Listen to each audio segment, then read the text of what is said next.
En esta oportunidad vamos a escuchar pasajes de la intervención de Héctor Béjar desde Chile, donde mencionó lo que hoy viene ocurriendo en el Perú es muy importante, ¿eh? Es un ejemplo. Esto puede refiriéndose a las movilizaciones que está teniendo el pueblo peruano, ¿no? O sea, a la resistencia peruana frente a esta dictadura. También mencionó, hoy en el Perú hay un gobierno empresarial militar. Eso es cierto, acá no hay un cívico militar porque de cívico no hay nada. Este es un gobierno de empresarios y los militares que han tomado el control. Hoy también mencionó lo que sí es peligroso, es que en el Perú hoy se estaría ensayando un nuevo modelo de golpe de Estado. Y eso es lo peligroso porque hoy pareciera que en el Perú se estaría ensayando un nuevo modelo por parte de la derecha internacional que en cualquier momento podría ser utilizado en otro país este modelo. Entonces también mencionó que lamentablemente en la zona norte del Perú están sufriendo el embate de la naturaleza y no hay respuesta por parte del gobierno hacia este pueblo que clama por ayuda. También Héctor Béjar habló respecto a Erasmo Wong, quien fuera pues favorecido por el fujimorismo y hoy es dueño de Willax Televisión. También mencionó que la República Peruana nació hablando castellano, cuando en el Perú pues más del 90% hablaban el quechua. Hoy en el Perú se siente el nacimiento de una nueva izquierda, la izquierda social, ¿no? Esta izquierda social nacida del corazón del pueblo peruano. Entonces vamos a escuchar pasajes de este análisis, de este mensaje que dio el Héctor Béjar desde Chile. Vamos a ver pasajes de este informe. Que se vivió en el Perú durante todo este tiempo y lo que hoy día estamos luchando por una nueva constitución, lo que significa realmente una asamblea constituyente, lo que significa también la política actual, no solamente en el Perú, en Chile, sino en toda Latinoamérica. Así que démosle la bienvenida a don Héctor, y estamos acá, don Héctor, para poder escucharlo, darle la bienvenida a nuestro país. Le damos las gracias también por tener el tiempo de acercarse, de conversar con nosotros, porque sigue siendo muy importante conocer la experiencia de quienes son grandes políticos, no solamente en Chile, sino que también en nuestros países hermanos. Y eso tenemos que seguir luchando por los derechos de nuestros trabajadores, de nuestra agricultura, de nuestra ganadería, sacándola adelante como personas que queremos realmente tener una asamblea legítima y soberana. Así que un gran aplauso, don Héctor. Bienvenido. Buenas tardes, compatriotas. Tenemos a Héctor Béjar en Santiago de Chile, en el sindicato número 1 de Mata, Chile. Muchas gracias por la presentación y por la recepción. Muchas gracias a Chile, a la Fundación Francisco Bilbao, al sindicato aquí, a los compañeros del movimiento sindical de Chile, que de tan manera siempre han sido un ejemplo y una referencia para el movimiento peruano desde hace muchos años. Yo no sé exactamente de qué hablarles. Voy a tratar de hacer una exposición y como vamos a tener un diálogo, ustedes en realidad van a orientar el tema exacto que les interesa. Yo lo que voy a hacerles es una exposición de la parte peruana que es importante para América Latina, porque creo que lo que está pasando en el Perú, para bien o para mal, puede ser un ejemplo, pero también un riesgo para los pueblos hermanos de América Latina, por lo que voy a explicarles. Un ejemplo por lo que está haciendo el pueblo del Perú en este momento, que es como ellos dicen, acaban de decir en una asamblea de 2.500 líderes de organizaciones aymaras que ha tenido lugar de 10 días en Ilave, en el sur peruano, han dicho, esto no es una movilización, esto es un levantamiento.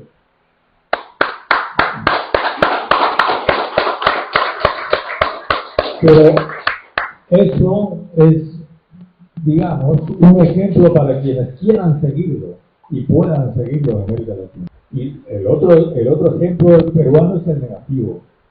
Paralelamente a eso tenemos un gobierno, como se dice en el Perú, cívico-militar, pero yo a la palabra cívico la quito, porque de cívico no tiene nada, digamos, simplemente es un gobierno, digamos, empresarial militar, el que ahora ejerce el poder en el Perú. Y eso también creo que hay que comprenderlo muy bien, porque puede ser que en el Perú se esté ensayando un modelo de golpe de Estado que después se va a repetir en otros países hermanos de América Latina. Entonces, sobre todo eso, quisiera conversar con ustedes.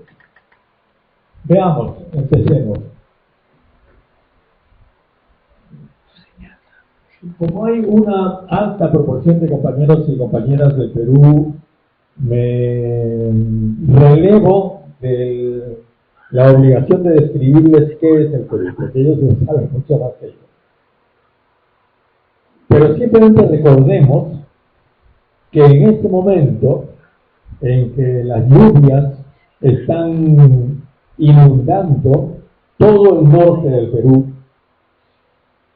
y Arequipa, que es la segunda ciudad en importancia después de Lima, y que parte del Perú está bajo las aguas, y que esto significa una tragedia para miles de familias, para decenas, y no sé, incluso decir cientos de miles de familias. Y es una tragedia porque en el Perú hubo, cuando gobernó un señor de nacionalidad norteamericana que se llamaba Pedro Pablo Kuczynski, que ahora está detenido por corrupción, uno de los 6 presidentes enjuiciados en el Perú. Este señor Kuczynski, cuando se registró en su gobierno antes de la pandemia otro ciclo de lluvias parecido al actual, pero bastante menor, legalizó, con apoyo de la mayoría parlamentaria, un gran proyecto estatal que se llamó Reconstrucción con Cambios. Reconstrucción con cambios significaba que se iba a reconstruir el norte. Y se hablaba de reconstrucción porque el norte ha sido destruido muchas veces. Fue destruido en 1980 todavía, 1987 para ser más preciso, bajo el entonces gobierno de Fernando de la Unde Terry. Y después hubo otro periodo de lluvias, y este ya sería el tercer periodo de lluvias, el de Kuczynski, y este sería el cuarto periodo de lluvias. Bueno, durante el tercer periodo de lluvias, Kuczynski, con gran propaganda, aprobó un proyecto que, como repito, se llamaba Reconstrucción con Cambios, con muchísimo dinero. En esa época, y como ahora todavía, Perú tiene mucho dinero.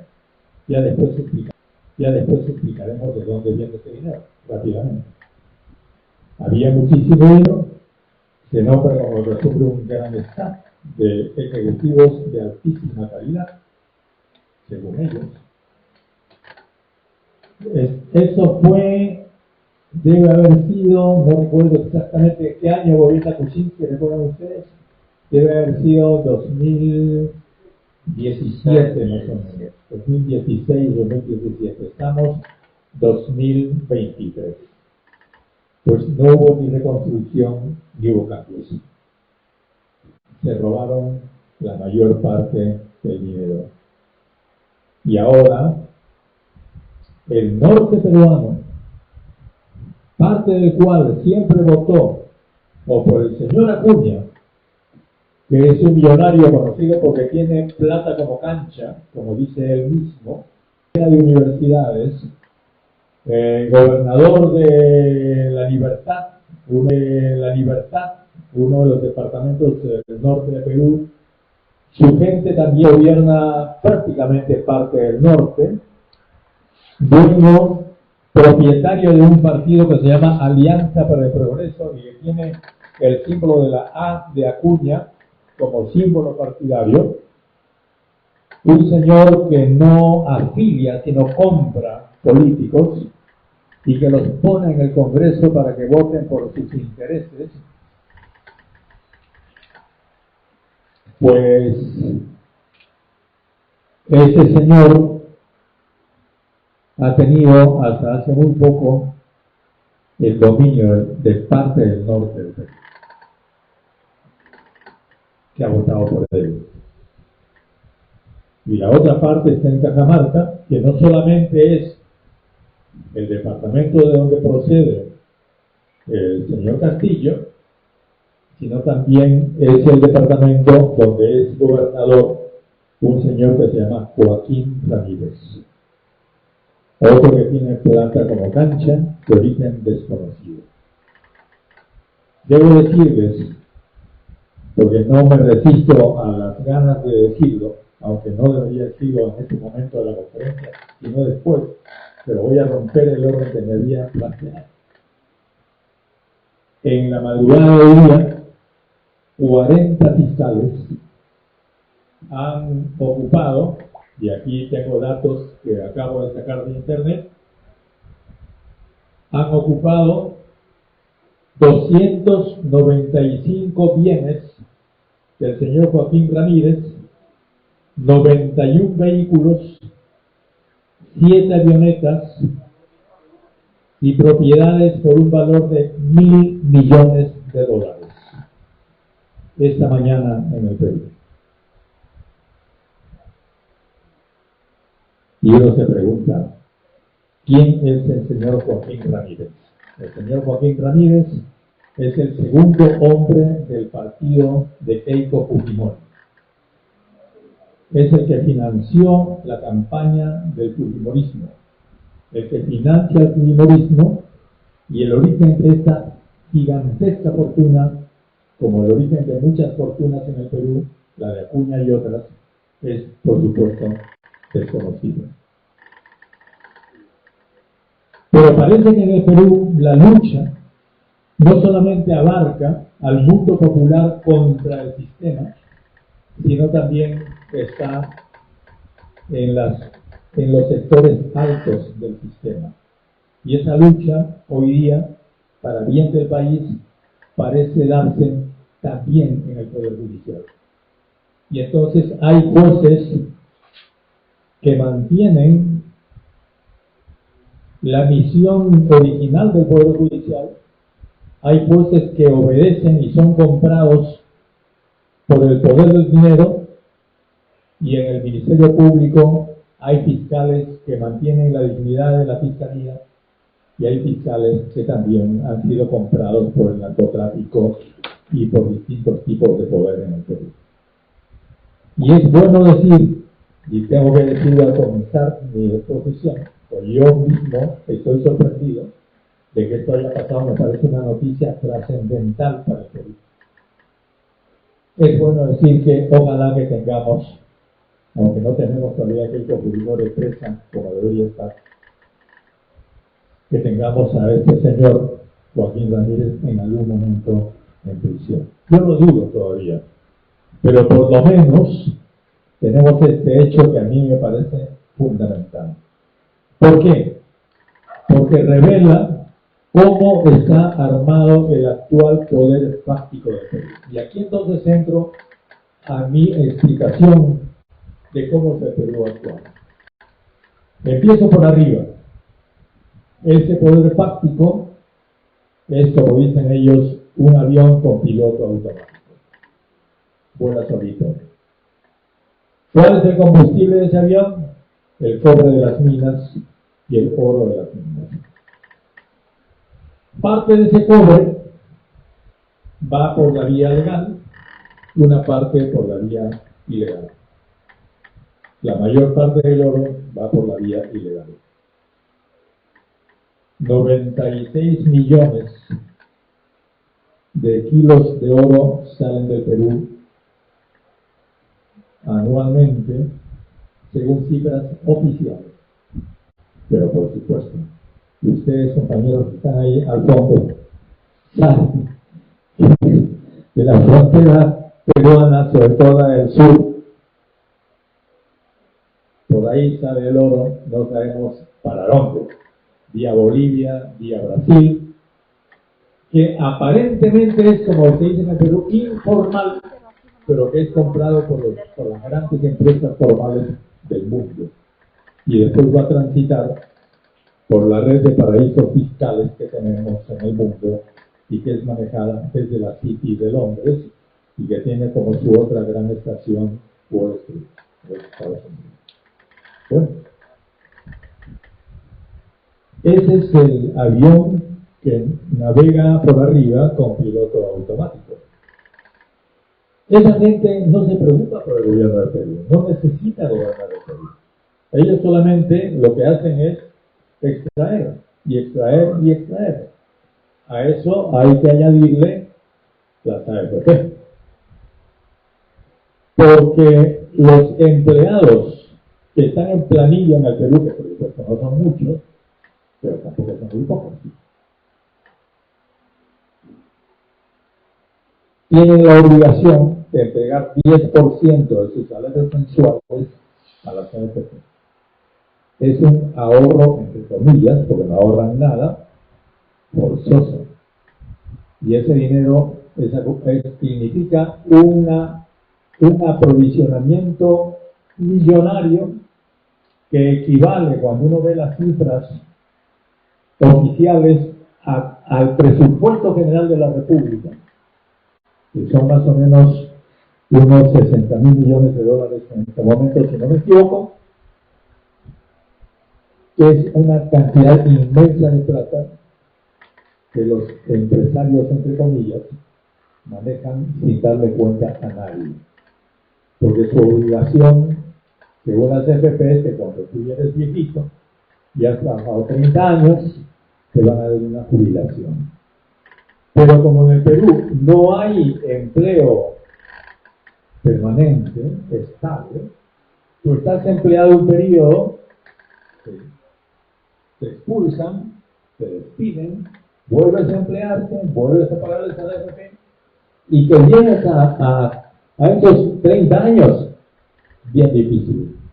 Y aún si llegas a los 30 años y vas y le tocas la puerta a la AFP y le dices, dame mi jubilación, te van a dar una jubilación como la que yo tengo.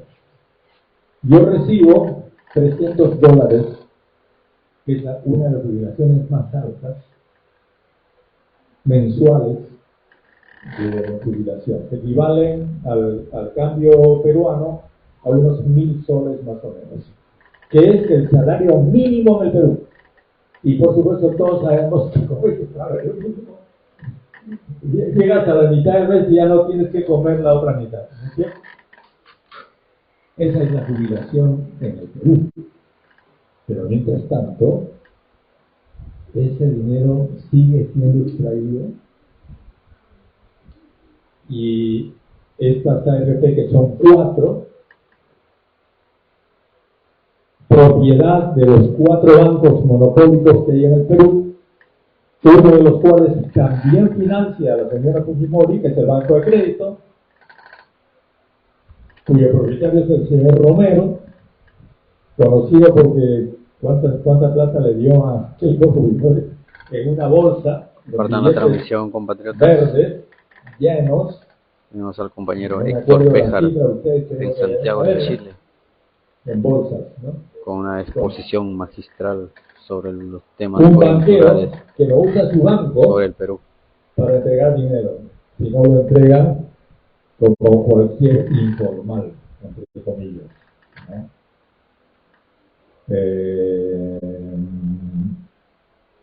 ¿Y cuál es la otra parte del problema? Claro, el señor Romero sí está muy preocupado por lo que pasa. Él sí interviene en la práctica. El otro que interviene, el otro empresario que interviene en la política peruana, 3.650.000, muchas gracias, dólares, en una bolsa, ¿no? Bueno. El otro empresario que está metido hasta las narices en la política financiando a Vox, o la versión peruana de Vox, es un señor que se llama Erasmo Huón. La fortuna de Erasmo Huón nace de que, gobernando Fujimori, él llega a un acuerdo con Fujimori y Fujimori le entrega el bazar del ejército. El bazar del ejército, los peruanos saben que está en Chorrillos, era una inmensa tienda que había sido organizada por el gobierno de Velázquez, que tenía como proyecto que el ejército fuera una gran cooperativa, que funcionara como una gran cooperativa. La cabeza de esa gran cooperativa era el bazar general del ejército, donde se compraba por mayor para que salga más barato y se distribuían alimentos para todos los cuarteles del Perú. Bueno, como se dice, privatizaron eso, es decir, se lo ¿me entiendes? Y se lo entregaron al señor Wong, que allí instaló un supermercado, que fue la tienda Wong, de donde nace su fortuna de oro. Con esa fortuna, el señor Erasmo Wong financia un canal de televisión que se llama Willax, donde la basura del periodismo peruano y desde donde se calumnia sistemáticamente y se persigue día y noche a todos aquellos que se atreven a discutir incluso de la manera más suave el sistema imperante. Entonces, súmele a esos empresarios el señor Acuña, repito una vez más, ya lo dije al comienzo, dueño de una cadena de universidades. El sueldo del señor Acuña también está ahí, creo que equivale a $1 millón o una suma parecida mensual. Ese es el poder detrás del trono. Si ustedes quieren, pues ya irán, habrá compañeros que piensen, ¿y los Estados Unidos? ¿Dónde están los Estados Unidos? Pues no necesitan ni siquiera meterse en eso.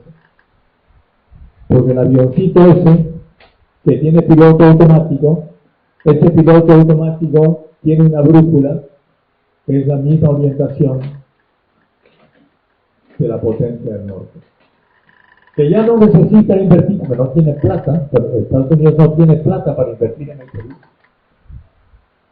sino solamente necesita estar presente en la conciencia de los gobernantes peruanos, que es una conciencia peruano-norteamericana, o norteamericano-peruana, mejor, y el conjunto de actividades militares que Estados Unidos como potencia militar, la más importante del continente, tiene también con respecto a Perú. Y a veces a mí me preguntan, ¿cuántas bases norteamericanas hay en el Perú? Y digo, ¿para qué me preguntas eso? Todo el Perú es una base norteamericana. Porque todo el Perú se mueve, el ejército actualmente y la marina se mueven en ese sentido. Y esos poderes militares están directamente controlados por el poder de los Estados Unidos. Este tipo de régimen, que tuvo que aceptar la presencia de un extraño, intruso, como fue un señor llamado Pedro Castillo, procedente de una lejana provincia del Perú, con su familia de chotanos. Para los compañeros chilenos que no lo saben, Chota es una provincia del Perú famosa por su identidad. Los chotanos tienen una identidad muy fuerte. En el Perú se dice dar posada al peregrino menos al cajamarquino, y al chotano ni la mano, ¿no es cierto? Y eso se dice porque efectivamente el cajamarquino y el chotano, disculpen si por ahí hay alguno, tienen una fuerte identidad, tan fuerte que el resto del país casi como el estén. Cuando yo estaba preso, ¿no? En una de las prisiones en que yo estaba, los ladrones limeños le tenían mucho miedo a sus colegas chotanos, porque los chotanos saben manejar muy bien el machete, ¿no? Entonces, mejor no meterse con ellos. Bueno, entonces este hombre, Castillo, merced a una sorpresa electoral que la derecha no esperaba, porque la derecha había invertido cientos de millones en la campaña electoral. Sorprendentemente, el electorado peruano no respondió como ellos esperaban, y por lo menos una parte del electorado votó por una candidatura popular y otra. Y por supuesto no lo toleraron. La historia ya ustedes lo conocen. Le hicieron la vida imposible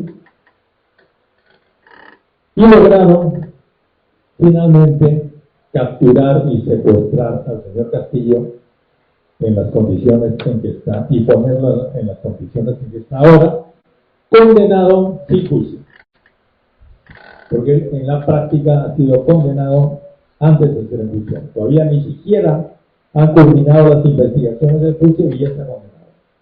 Bueno, paradojas de la justicia peruana.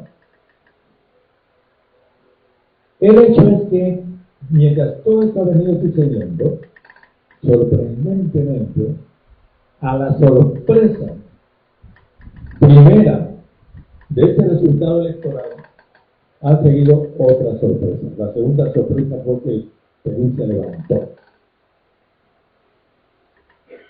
Y se levantó sobre todo el sur, no el norte todavía, el sur. Porque dijeron, señores, ese hombre es nuestro. Que robó, que no robó, no nos importa. Porque ustedes también son unos ladrones y ustedes robaron. Ese es de nosotros. Ese es el que nosotros hemos puesto en Palacio de Gobierno. Ustedes no tienen ningún derecho a sacarlo de ahí. Y cuando empiezan a protestar, y entonces alguien, que todo el mundo sabe, pero que no ha sido establecido, ordena que disparen a la gente a matar, cosa que es un ensayo, por eso digo, este es un ensayo que están haciendo en el Perú, y que pueden repetir en cualquier país de América Latina en el futuro. Cuando empiezan a dispararle a la gente al cuerpo, y empiezan a matar gente, y llegan a superar los 60 muertos en estas condiciones, entonces el sur se levanta y aparecen sus más profundas fuerzas populares, que no son los partidos políticos. Despierta la más profunda fuerza social del Perú. Y como todos los peruanos sabemos, y los peruanos sabemos, la más profunda fuerza social del Perú tiene 3 nombres: rondas campesinas, comunidades amazónicas y comunidades indígenas.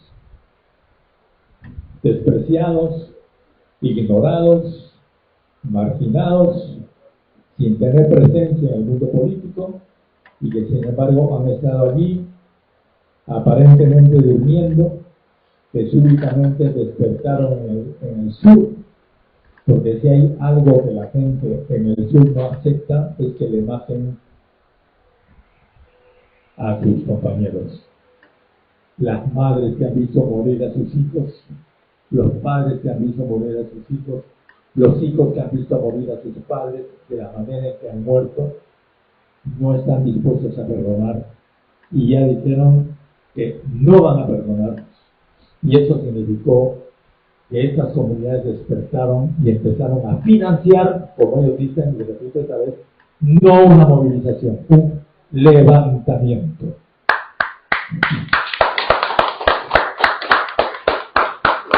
Y un levantamiento no solamente contra la señora Dina Boluarte, un levantamiento contra el sistema.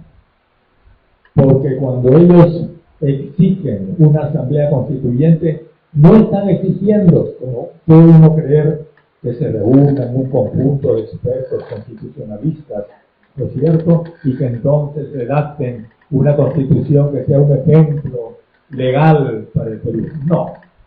Lo que ellos quieren es un nuevo país. Un nuevo país en el cual exista realmente un poder político popular que nunca existió en el Perú. Porque todos sabemos que cuando se reúne el primer Congreso Constituyente del Perú en 1822, los que se reúnen son los curas, los abogados y los militares. No los indios, no los esclavos.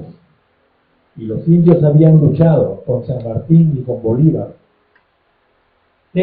Durante todas las campañas de la independencia eran montoneros y eran guerrilleros. Y los negros habían luchado también en el ejército de San Martín, porque el ejército de los Andes estaba compuesto en su mayor parte de negros. ¿Y a quién se le iba a ocurrir en 1822 que un negro podía estar en el Congreso? Eso era absolutamente absurdo.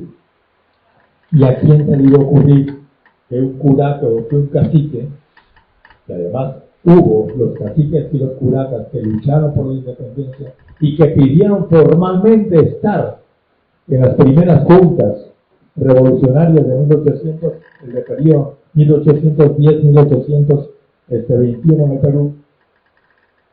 Las clases altas, me refiero sobre todo a las del norte de Perú, dijeron: ustedes no son ciudadanos. Y esa gente, que era la mayoría del Perú, quedó afuera del sistema político. Y la República Peruana nació hablando castellano, mientras la mayor parte del Perú hablaba quechua. La República Peruana nació escribiendo sus leyes cuando la mayor parte del Perú era analfabeta. Y por supuesto la República Peruana nació sorda y ciega frente a lo que el Perú era realmente. Y pasaron las décadas, pasaron las constituciones, una constitución tras otra, 12 constituciones, pelea entre los conservadores y los liberales, se fue ampliando el electorado. Y yo en mi libro, yo he publicado un libro que se llama Historia del Perú para Descontentos, y en ese libro repito una descripción que hace un periódico del Perú que se llama El Progreso, un periódico que sale en 1850 aproximadamente, describiendo cómo eran las elecciones de Perú. Las elecciones de Perú se armaban dos bandas de los dos candidatos que competían, armados, y el que imponía, el que ganaba vía el asesinato, porque moría mucha gente en las elecciones, la mesa electoral, ese ganaba las elecciones. Y esa pelea era entre esa república, no entre el resto del pueblo, del cual estoy hablando. Entonces, incluso esa república era la república de las palas, la república en que los candidatos elegidos no salían de unas elecciones limpias, ni siquiera dentro de la minoría que podía elegir, sino que el más guapo, el más valiente y el que tenía más plata para pagar más pistoleros, ese era el presidente del Perú. Y esos fueron los presidentes del Perú durante todo el siglo XIX y gran parte del siglo XX.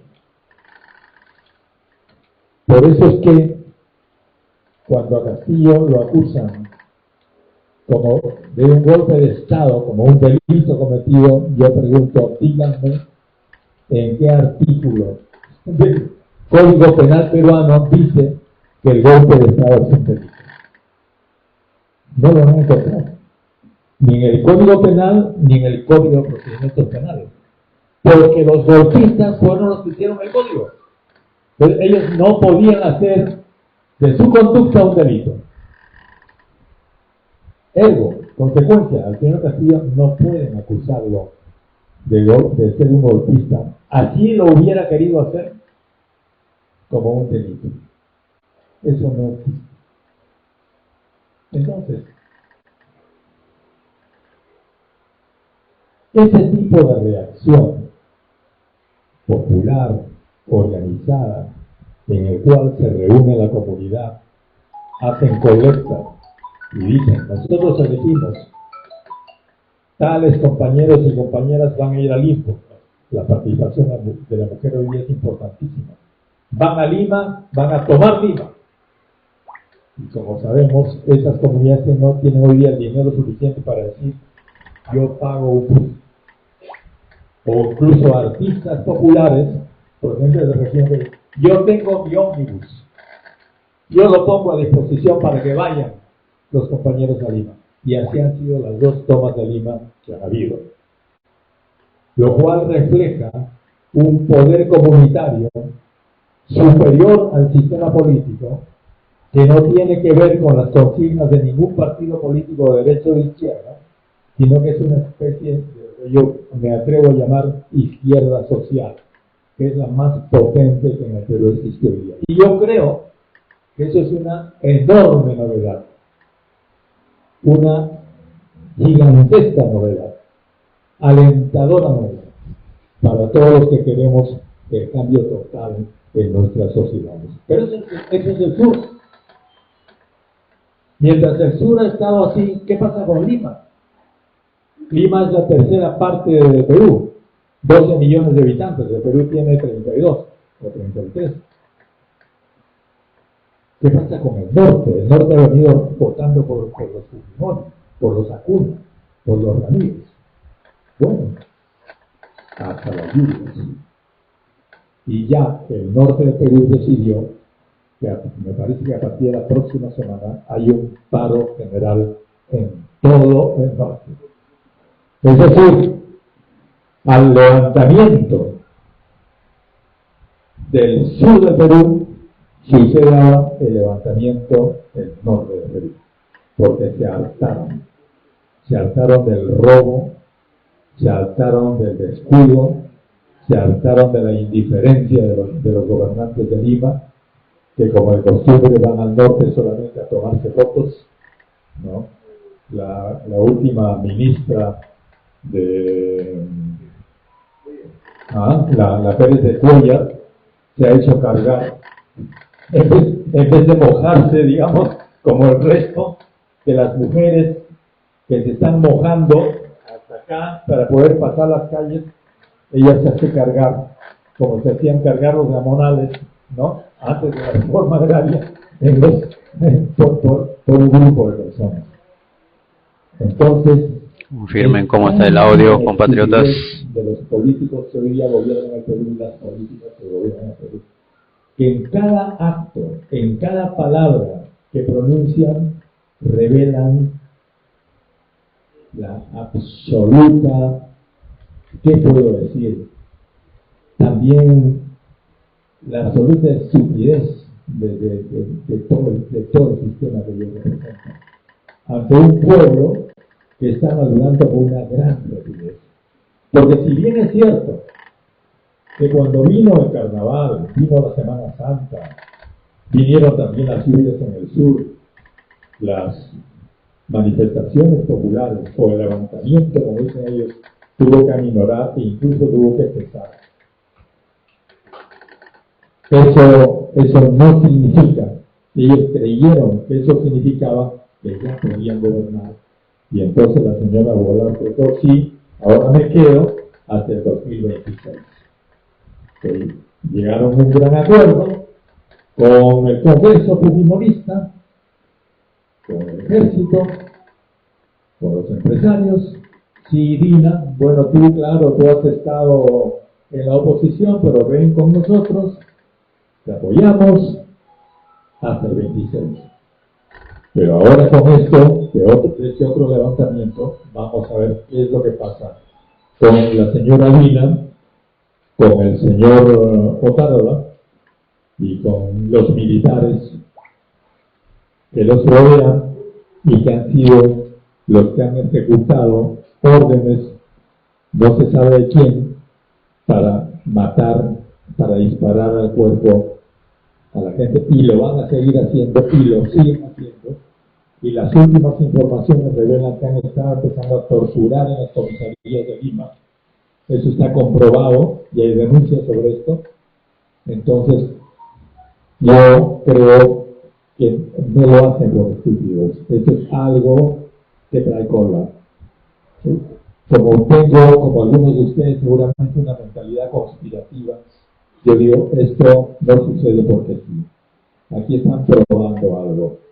A ver hasta dónde llega la reacción de la gente, del sistema de América Latina. Y yo creo que AMLO y Petro Héctor Bejar, muy desde bien Santiago de ponerle Chile. paralelo a este asunto, porque ellos seguramente saben que si esto se permite en el Perú, mañana va a tenerse que permitir en Argentina, en Chile, en cualquiera de nuestros países. Y eso no se puede permitir de ninguna manera, porque cuando Videla y Pinochet torturaron, mataron gente, hicieron desaparecer, eso debió tener como consecuencia aquello que dicen los argentinos, nunca más, nunca más.